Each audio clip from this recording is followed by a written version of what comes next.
네, 안녕하세요. 저는 경희대학교 소프트웨어 융합학과에 다니고 있는 2학년 신승우라고 합니다. 안녕하세요. 건국대학교 식품유통공학과 1학년인 이준우입니다. 저희 둘 다 학생부 종합을. 저도 학생부 종합전형으로 들어왔습니다. 일단 제가 제가 6학종을 썼거든요. 쓴 데가 한양대, 중앙대, 경희대, 건국대, 아주대, 숭실대 그렇게 총 6개 썼어요. 그 다 과는 소프트웨어 계열로 썼고요.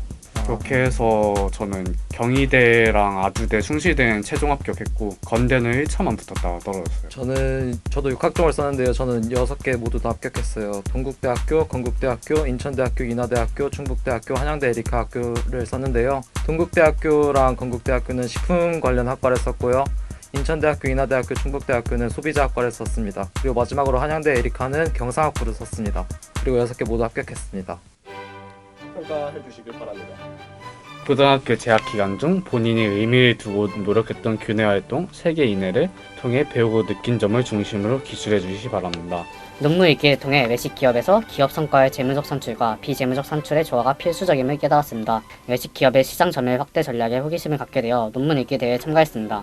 외식 업체의 경영 전략이 기업 성과에 미치는 영향, 외식업체 경영 성과에 영향을 미치는 요인 논문을 분석하고 기업 성과의 개념과 중요성에 대한 보고서를 작성하며 저의 호기심을 해결했습니다. 이 대회에 참여할 때 논문 어떤 방식으로 얻었어요? 자기가 관심 있고 흥미 있는 분야의 논문 이름을 제출하면은 선생님이 따로 구해주셨어요. 근데 솔직히 선생님이 없으셔도 네이버에 자신이 관심 있는 교수님이나 논문 이름을 검색하시면 논문이 나오게 되는데 그걸 저작권료 주시고 사시면 됩니다. 본인은 어떻게 했어요? 본인도 이런 거 해봤어요? 저도 이때 아마 대회 참여해가지고 아마 상을 탔던 걸로 기억을 하는데요. 같은 고등학교예요. 그래가지고 이때 저도 아마 선생님한테 부탁을 했거나 아니면은 그게 만약에 좀 늦춰질 것 같으면은 그 이제 키스라고 이제 논문을 찾을 수가 있거든요. 뭐 대학생이라던가 뭐 그런 교수 그런 게 아니더라도 거기는 대부분 다 무료 논문으로 풀려 있기 때문에 거기서 이제 찾는 것도 또 좋은 방법일 것 같아요. 그게 아니면 뭐 주변에 이제 대학생 지인한테 부탁하면은 대학생들은 다 논문을 무료로 구할 수 있기 때문에 그런 방법도 또 하나 있을 것 같아요. 대학생들 논문 무료로 구할 수 있어?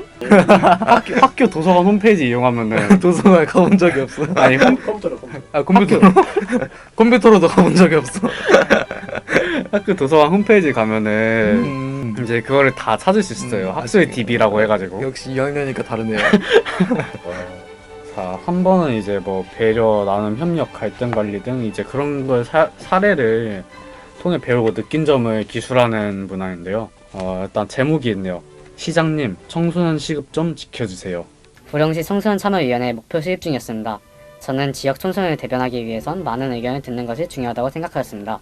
그래서 관내 학교의 설문조사와 시가지에서의 캠페인을 통해 야간 수당을 못 받았어요. 사장님이 바쁠 때만 부르세요. 와 같은 청소년들의 생생한 의견들을 들을 수 있었습니다. 또한 근로기준법 문제는 저 또한 겪어본 일이기에 크게 공감이 되었습니다. 자, 그럼 여기에 일단 근로기준법 문제를 많이 겪어봤다 하는데 뭐 실제로 어떤 사례가 있었나요? 저는 고등학교 때 많이는 아니더라도 알바를 몇 번 해봤는데요. 솔직히 저는 관광지에 살았기 때문에 한철 장사를 하시는 분이 되게 많았는데 어디 사셨죠? 충남 보령 대천 살았습니다. 그래서 여름에 한철 장사를 하시는 분들이 많기 때문에 조개구이집 알바를 하거나 혹은 그냥 일반 음식점 알바를 해도 사장님이 오늘은 안 나와도 돼. 분명히 근로계약서 상에는 주말 알바라고 돼 있는데 오늘은 손님이 별로 없으니까 안 나와도 돼. 혹은 조개구이집에서 밤 늦게 새벽 5시까지 알바를 하는데도 야간 수당을 챙겨주시지 않는 등 많은 부작용이 있었습니다.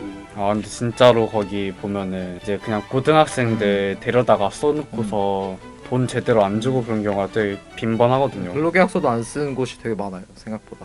근로계약서를 무조건 써야 되는지. 근로계약서는 솔직히 일하는 근로자 입장에서는 솔직히 안 써도 상관이 없어요. 상관이 없는데 나중에 그거를 보상받거나 혹은 자기가 정규적으로 일하고 싶다면 꼭 쓰는 게 좋죠. 업주의 입장에서는 안 쓰면 크게 불리하지만 특히 이제 해수욕장 같은 데서 그런 근로계약서 안 쓰는 이유 중 하나가 물론 사장들이 돈을 제대로 안 주는 경우도 있는데 실제로 학생들이 하루 이틀 하고서 막 그냥 빠지고 그런 경우도 많아가지고 그냥 알바가 계속 변하거든요.